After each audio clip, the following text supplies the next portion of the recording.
brasileiro. Bom, com relação a minha opinião é que eu vejo com uma perspectiva muito boa a aprovação no dia 17. Haja vista que eu tenho conversado nos bastidores com muitos conselheiros e a resposta é sempre positiva, que iremos aprovar no dia 17. Há sim um temor da torcida, e é até aceitável, né? Que um temor de não aprovação, mas eu não acredito nessa possibilidade, estou muito confiante, é um momento histórico na vida do Cruzeiro e certamente nós sairemos dessa e voltaremos a triunfar novamente no cenário esportivo nacional. Ô Carlos, é o CJ que está falando, prazer falar contigo novamente. Nós conversamos não só de forma virtual, mas também você esteve aqui enquanto estava junto com o núcleo gestor algumas vezes, né, participando do processo, aquele processo difícil de transição, né, de uma queda para a Série B, de um ineditismo também, fazendo aquele mandato muito difícil ali à frente do Cruzeiro em 2020. Então, prazer receber você aqui. A gente quer passar para o torcedor, ô Carlos, porque como é uma novidade e muito se fala de SAF, de um momento para safar mesmo, desculpa até o trocadilho, o clube, dessa situação, porque não teria outro caminho. Me lembro lá atrás, Vitório Medioli falando que deveria começar do zero e muitas discussões, muitas coisas antes dessa lei ser aprovada. Mas agora pra gente, já que a lei é aprovada, já tem Botafogo, América, o Cruzeiro dando esses primeiros passos, pra gente passar pro torcedor de uma forma mais profunda e não de uma forma tão rasa, quais as mudanças desse estatuto? O que vocês já têm como certeza? O que os conselheiros conversam entre eles para que o torcedor tenha uma certeza e fique o menos aéreo possível, Carlos? Por mais que a gente saiba que ainda é uma novidade. A SAF é a solução, mas não quer dizer que, sendo solução, que já a partir do dia 18, já que a reunião, a Assembleia acontece dia 17, a partir do dia 18 vai estar tudo mudado, tudo melhorado. De forma profunda, quais as mudanças que o torcedor pode ver nessa mudança? Bom dia, prazer receber você aqui. Bom dia, CJ, é sempre um prazer falar com vocês. Não existe fórmula mágica, né, CJ? Você sabe que no futebol, em qualquer segmento, não existe fórmula mágica para você fazer ter sucesso. Então, a SAF veio num momento oportuno para o Cruzeiro, né? Aqui eu quero até parabenizar o presidente pela sua intervenção junto ao Congresso Nacional, porque essa lei ela foi aprovada de uma forma muito célere, né? Que não é tão comum lá no Congresso Nacional. Ele teve reuniões com Arthur Lira, né? Com o Rodrigo Pacheco. Então, assim, eu quero até parabenizar pelo ótimo desempenho dele com relação a essa transformação do Cruzeiro em SAF. Não teve assim, um resultado tão expressivo, né, dentro de campo, né, desportivo, mas a gente não pode também deixar bem claro aqui o belo trabalho que ele fez nessa conversão em SAF. Bom, existe muita confusão, né, entre torcedores, até próprios conselheiros, com relação a esses percentuais, o que será, né, se é 60, tem gente que me procura, fala, você vai votar 60, você vai votar 70, 80? Gente, não existe isso, não existe isso. Existe no edital que o Cruzeiro ficará com 10%, vou falar de uma maneira bem didática, né, para que todos entendam, o Cruzeiro ficará com 10% do capital social, pronto.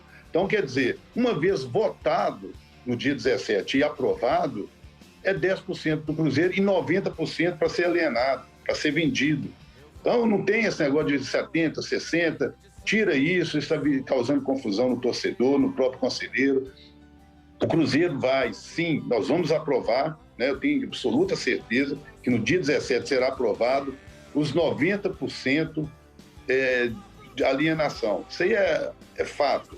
Então, alguém aí que, porventura, nas redes sociais, falam diferente sobre isso, não existe. O que tem no edital e o que será votado no dia 17 é exatamente 90%, até 90% de alienação do Cruzeiro.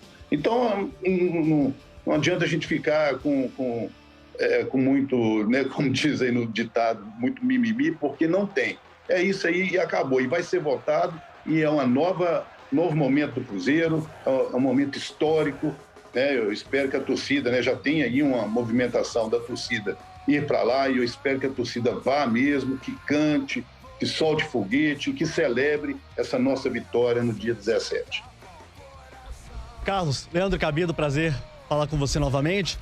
Ontem o Pedro Mesquita, ele fez uma pressão e até do meu ponto de vista, eu sei que isso não é unânime, mas do meu ponto de vista até mesmo uma chantagem mercadológica falando que se não for aprovado eles sairiam do processo de qualquer forma.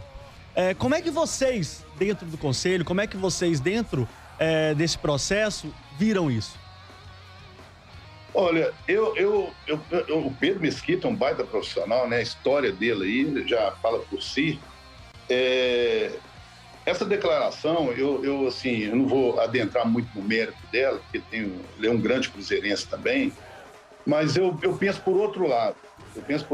Uma declaração dessa, ela acaba, de certa forma, pressionando a torcida, e a torcida tem muitos radicais dentro da torcida, e esses radicais começam a falar em violência, em pressão do conselheiro, só que eles esquecem que existe uma situação nisso aí. Historicamente, o associado do Cruzeiro, ele não vota, ele não vai votar. Historicamente, ele não vota. A partir de uma declaração dessa e a partir daquilo que as redes sociais têm, não, a torcida vai para frente, então, até uma incitação, não Pedro Moreira sentou violência, não é isso que eu quero dizer. Eu quero dizer que alguns radicais em redes sociais incitam violência e isso faz com que aquele associado do bem que quer votar pelos 90%, aquele conselheiro do bem que quer votar pelos 90%, ele fica intimidado, né? Ele se intimida e acaba não indo. Então tem uma frase muito emblemática do Ix, né? Que ele sempre fala, meu amigo Felipe Ix, que para que o mal triunfe, basta o silêncio dos bons. Então, gente, vamos lá, eu quero que a torcida vá, né? Que solte foguete, que cante o hino, que celebre esse momento tão importante e que certamente será aprovado, né? Mas assim, sem nenhum tipo de incitação, porque certamente vai trazer certo temor para aquelas pessoas que historicamente, né, igual os associados, não vão votar. Ô Carlos, o Alexandre também está por aqui, tem uma pergunta para você. Bom dia, prazer receber você aqui no 98 Esportes. Ainda dentro desse assunto, da questão do conselho e dessa possível votação, vocês identificam ainda no conselho podemos dizer, alguns focos de resistência ainda, gente que é contra ainda essa votação? Por um acaso, pode ter sido até por isso, né, o tweet do Pedro ontem. Você, como conselheiro, consegue identificar ainda algum focozinho de resistência ali, de gente que não quer essa mudança, de gente que quer manter as coisas como são, e você acha que vai ter algum probleminha com relação a esse pessoal que ainda fica meio com o pé atrás por causa dessa mudança? Olha, eu acho que a gente vive numa democracia, né? E cada um tem o direito de expressar, de falar o que bem entender.